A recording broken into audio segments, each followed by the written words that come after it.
geng-geng offshore, kalau alam ni bunyi, please jangan lalai. Ingat lagi tak kisah Piper Alpha ni? Sini, geng Geo nak story. Ini Piper Alpha, platform minyak di Laut Utara dekat Scotland. Platform ni mula dibuka dan beroperasi pada 1976. Ia merupakan platform yang menyumbang kira-kira 10% kepada United Kingdom UK.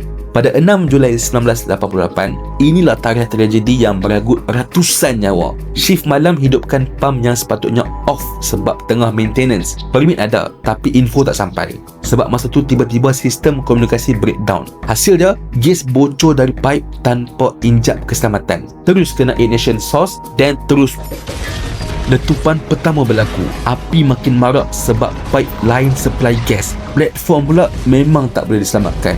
Hangus geng. Tragedi ini mengorbankan kira-kira 226 pekerja atas platform, 167 maut, 61 selamat tapi ada yang cedera ringan. Ramai terperangkap dalam asap yang berkepul-kepul tu. Lepas tu operasi menyelamat, helikopter tak boleh landing kat situ. Susah sangat sebab boleh dikatakan total loss. Ada juga yang terjun dari ketinggian tu sebab nak selamatkan diri. Dalam masa lebih kurang 2 jam, platform paling produktif ni jadi besi hangus. Tragedi Piper Alpha ni lah yang ubah industri offshore. Sebab tu sekarang permit to work kena betul-betul clear. Alam bunyi terus kena respon. Emergency drill bukan sekadar syarat. Kalau dulu orang boleh compromise, sekarang tak boleh dah. Ingat, dekat offshore ni, production nombor 2. Apa yang penting? Safety first. Nyawa ni bukan barang mainan geng. Dapat something